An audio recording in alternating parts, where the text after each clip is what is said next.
everyone. In this video, we'll cover a few potentially helpful resources in your preliminary prior art search. While there are a number of databases available, we've selected a few free resources that may provide you with a good start in determining whether your idea or invention has been previously described. The first resource we'll take a look at is lens.org. Although you'll see a login feature on the top right-hand side, you do not need an account to perform a prior art search. Instead, you can go directly to the left-hand side of the page. Here you'll see a section on scholarly works and patents. As a reminder, prior art can be anything that is made available to the public. Thus, it may be beneficial for you to take a look at both patent applications and scholarly works. On that note, let's get started. For this video, let's say that your invention is a height adjustable stand-up desk, and you think that there's nothing like it on the market or ever disclosed. To perform your initial search, you'll need to identify a few features of your idea or invention that you think are new, useful, and non-obvious.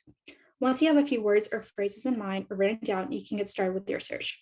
First, you may want to start with a simple search. Here we'll go with stand-up desk. To do that, we go down to the patent feature and type in stand-up desk. This will give us a basic idea of what the field looks like. Once we do, you can see that there are over 60,000 results, which is simply too many to go through. Instead, take a look at some of the words or phrases you may have written down for your invention. In the case of a stand-up desk, we can further narrow the search by including the height adjustable component. We are able to do so by going to the edit search feature on the right-hand side here and just typing in height adjustable and pressing search. As you may have noticed, this cuts the overall search into about a third. However, that is still too many patent applications to go through. Instead, this is where we recommend applying advanced searching tools to narrow down your results. The first thing you can do is add quotation marks around the phrase or word that you're interested in. So here we can do that around stand-up desk itself. Once we run this search, you can see that this brings us down to only over 100 applications, which is more reasonable for our research. Also, another thing you can do is go back into edit search feature, and you can either keep the quotation marks or remove them and add a plus sign to a required term. So here we would require the height adjustable component. To exclude a term, we can also go back and add a minus sign. So here, whenever we do, we exclude the phrase or the words that follow the minus sign. Another thing you can do is add a \s or a \p into your search. Whenever you do that, it signals the system to include whatever part follows the signal, such as /p here, to include it in the same paragraph. Whenever you include the /s, that means this sentence or this part right here will follow stand-up desk in the same sentence. If you want to include a phrase or a group of words in the same order, you add a /s or a /p, lowercase p, and it'll include it in the same paragraph and in the same order. You are welcome to switch the order, so include this part in the front and then have the stand-up desk piece, right behind P, and then it'll appear in this order. Another thing you can do is switch the +P to a \number. So here you can use any number between 1 to approximately 99. Here I'm just going to use number 5. So what this means is every time you run a search, height adjustable is going to appear within 5 words of stand-up desk being mentioned. Also, you can do a +5 or plus whatever number you select. And that what that does is height adjustable will appear in the same order as stand-up desk within five words of each other. Another thing you can do is if you're running a basic search or maybe even more advanced search, what you can do is add a root expander. So for instance, on stand-up desk itself, we can have results that include standing. And in order to make sure that the system doesn't filter those results out, you just add an exclamation point right here. And that way you can ensure that results, including the word standing, will appear below. The next neat feature that this website offers is on the right-hand side, there's an applicant section. So you can see which applicants are most active in the field.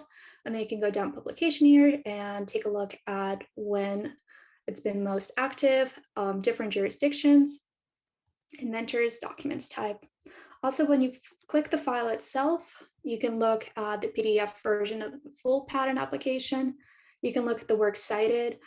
So here, these are different patent applications that the patent examiner has already reviewed. Then you can look in the family info and I'll give you more information about the specific patent on the very bottom right here. Or you can go into legal info if needed or to view the full text.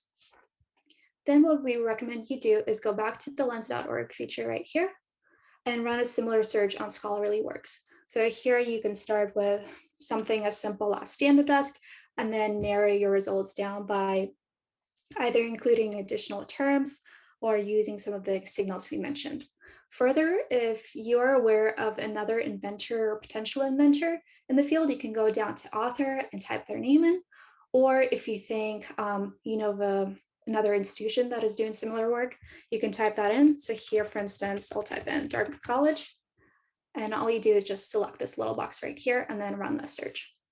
In patent applications, if you've heard of someone or if you know of someone who has done similar work, you can view their patent applications right here, just typing it in or narrowing it down by applicant or inventor. Further, if you think a different country is doing similar research, you can narrow the results down right here and just select the country.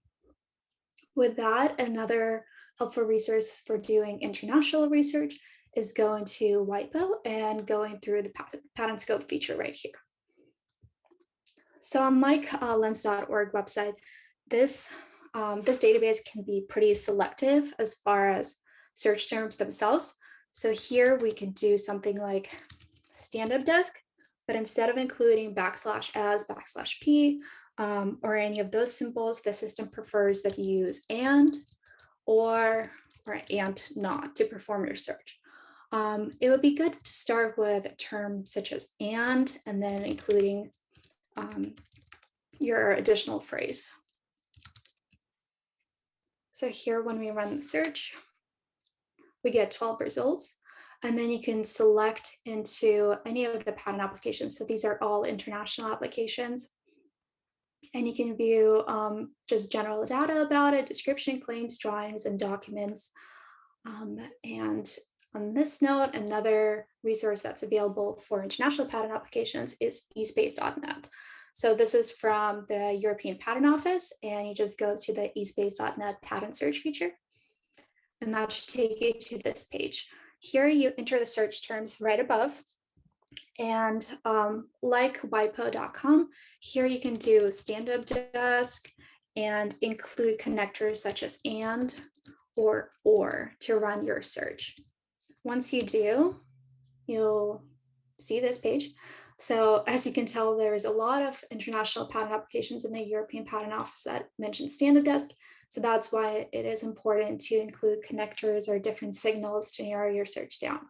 You can also use the advanced search function right here and filter your results a little bit further if you have any words or phrases that you think might be helpful. The next research resource is the USPTO patent website itself. So here, there's a few options. You either can go into the quick search feature right here, which will take you to this general website. Here in the term one section, you're going to enter your first term. So this is good for just generic or very general searches. So here you can say stand-up desk. And it also takes a little while to load. So while we do that, let me go over. So if you were to select the advanced feature instead of the quick search feature, the website itself will let you narrow it down a little bit further by inventor name, and city, state, and etc. So this is helpful if you have additional information. But other than that, yeah, the website is taken very slow. So this is why we recommend using lens.org or some of the other websites first before going to the USPTO. Also, the USPTO website itself is super picky about the search results themselves or the phrases that you use. So for instance, it'll allow you to use quotation marks, but it won't necessarily let you use any of the other symbols and it'll give you an error. So with that, the USP2 website can be very helpful if you already have a patent application in mind that you just want to pull up. But other than that, we recommend you use some of the other resources. So another resource you might be familiar with is Google Patents. So here we can run a general search once again, such as stand-up desk. We can include different synonyms right here on the left-hand side, just in case we think that the root expander, such as including the exclamation point, won't really encompass all of the searches that we think we want. Then we can go into the inventor section and further narrow it down right here, or the assignee, or we can select the patent office itself if we're aware of a specific patent application. So this is somewhat similar to the WIPO resource that we used. And then you can also check or select different languages and etc. So once we click the patent application itself, it'll allow you to download the PDF version of it, but sometimes or very rarely, it doesn't give you this option and just lists the patent on this page itself. So what you can do is take the number that is typically provided up here, and you can type that into the USPTO or some of the other resources we have mentioned to pull up the official PDF of the file. Here, once we click into the patent application, if you go all the way down, you can also find patent citations for the file that the examiner has looked over. Sometimes these might be helpful in your research and just to look over. You can find a non-patent citation. These are mostly journal articles or different websites that discuss this topic, and also patent applications that cite this patent are available right here.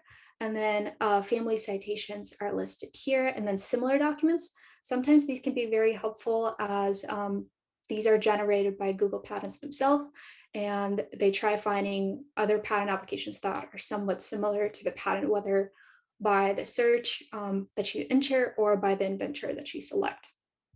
And then here you can also view priority applications and etc. So that is it for Google Patents. It's relatively simple to use. And the next resource we'll go into is Dartmouth Library itself. So here we just run a search on Dartmouth Library and go to the very general page. Here you can type in any of the searches that you think might be helpful. So a great thing about Dartmouth Library itself is, unlike other websites, you might be blocked from pulling up a PDF version, but as long as you're logged in, I'm not signed in right now, but when you are, you should be able to download the PDF at no charge to you, and it's very simple and quick to use. Then you also have access to a few librarians that might be helpful in your research, and it's very simple to use and relatively fast. One of the last databases we're going to talk about is Google Scholar itself. Here we can type in something like stand-up desk and run a general search. So here, this resource is helpful as if we go to the left-hand side, we can select the include patents box right here. And once that's selected, we can find out different patent applications listed and journal articles. So this is a neat resource, especially if you're in a rush and you're performing a quick research of the field that you're interested in, and you don't want to use several different resources. This might be helpful for you as it does list kind of a 2-in-1 in your prior art search. Although the results themselves might vary from lens.org or WIPO, you can kind of get a general sense of the field itself. On that note, I hope this presentation has been helpful. If you do have any questions, feel free to reach out to the Dartmouth Tech Transfer Office and we'll be more than happy to help you. Thank you.